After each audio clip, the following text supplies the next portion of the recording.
ating pong tatalakayin ngayon ay patungkol sa morpolohiya. Ang morpolohiya ay galing sa salitang morpo na ang ibig sabihin ay salita at lohiya na ang ibig sabihin ay logic o pag-aaral. Sa madaling salita, ito ay pag-aaral sa pagbuo ng salita. Dumako naman tayo sa morphema. Ang morphema ay pinakamaliit na unit ng salita na nagtataglay ng kahulugan. Sabi daw na kahit na ang pinakamaliit na salita o panlapi ay meron daw ibig sabihin. Halimbawa, salitang ugat plus panlapi katulad ng ma plus ganda equals maganda. Ano nga ba ang ibig sabihin ng panlaping ma? Ang ma ay pinaikling salita na ang ibig sabihin ay mayroon. Katulad ng ma plus yaman equals mayroong yaman. At ma plus bait equals mayroong bait.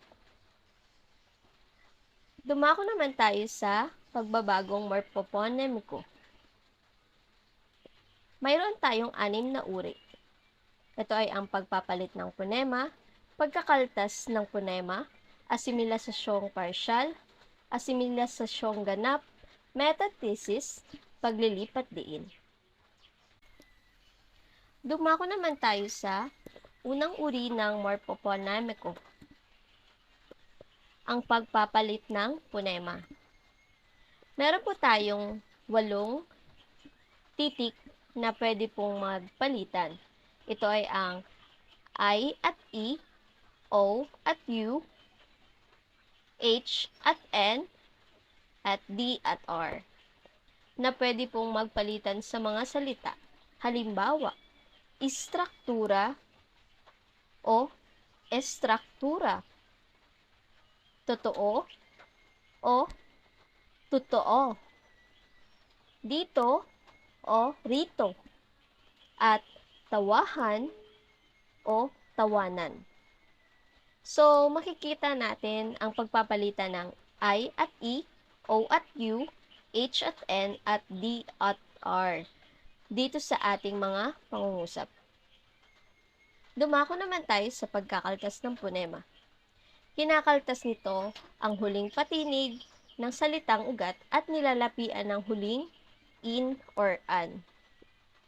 Halimbawa, takip plus an equals takpan. Paano nangyari ito? Tinanggal natin ang huling patinig ng salitang ugat. Ang salitang ugat ay takip. Tinanggal natin ang ay dahil ito ang huling patinig at idinugtong natin ang huling hunlaping an. Dapat po ay ibigay natin ang panlaping ating gagamitin sa salita. Isa pang halimbawa, kitil plus in equals kitlin. Tinanggal natin ang ay na huling patinig sa salitang ugat at dinugtungan ng panlaping in, at kapag an ang ginamit natin, magiging po itong kitlan na kung saan wala pong ganong salita. Dumako naman tayo sa asimilasasyong partial. Ang ponemang NG ay nagbabago kapag ito ay ang salitang ugat ay P or B. Ang NG ay napapalitan ng letter M. Halimbawa, pang plus bansa equals pambansa. Sing plus buti equals simbuti.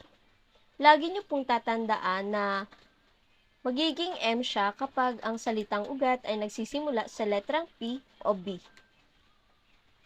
Ang ponemang O naman ang ponemang NG ay nagbabago kung ang salitang ugat ay nagsisimula sa DLR, ST. Ang NG ay napapalitan ng letter N. Halimbawa, pang plus tulog equals pantulog. Sing plus sarap equals sinsarap. Pang plus duyan equals panduyan. Pang plus tayog equals pantayog. Pang plus laro equals panlaro. Dito naman sa asimilasyong partial na kung saan ang NG ay mananatiling NG. Kung hindi siya PB o DLRST ang salitang nagsisimula sa salitang ugat. Halimbawa, pang plus walis equals pangwalis. Katulad ng walis, ang unang letra ng kanyang salitang ugat ay W. So, meaning to say, hindi siya kasali dun sa PB or yung DLRST. So, ibig sabihin, mananatili siyang NG. Kasi, hindi siya kasali doon. Next na example is pang plus LC equals pang LC. Dumako naman tayo sa asimilasyong ganap. Sa asimilasyong ganap, ang unang gagawin daw po is gawin natin yung partial, which is yung ginawa na natin kanina. Pangalawa naman is yung kaltasin ang unang titik ng salitang ugat, pero sabi daw po, hindi daw po lahat ng salita ay umaabot sa asimilasyong ganap. Yung iba pong salita kasi ay hanggang asimilasyong partial lamang. Halimbawa po is yung pangpalo equals pangpalo na naging partial niya is pampalo na naging ang ganap niya na po is asimilasyong ganap niya na po is pamalo. Dumako naman tayo sa metathesis. Sabi daw po, kapag sa metathesis, kapag ang salitang ugat ay nagsisimula sa L o Y, ay nilalagyan ng panlaping in at ang I at N ay nakikipagpalitan. Halimbawa, in plus lipad equals nilipad. Isa pang halimbawa is, in plus ligaw equals niligaw. At in plus yapos equals niyapos. Nagpapalitan po yung in, nagiging ni. Ganun po. Next is paglilipat diin. Yung paglilipat diin naman is nagbabago ang diin kung ito ay nilalapian. Maaring magkaroon ng ibang pagbabagong morphoponemiko sa salita. Halimbawa po ng paglilipat diin is yung laro. Salitang laro, ang may diin po dun is yung salitang la. Means laro. At kapag ang paglilipat diin naman is yung halimbawa yung laruan. Nagiging siyang ang nagkakaroon ng diin is yung sa ru. Nagiging laruan. Laruan. Di ba po? Yun lamang po at maraming salamat.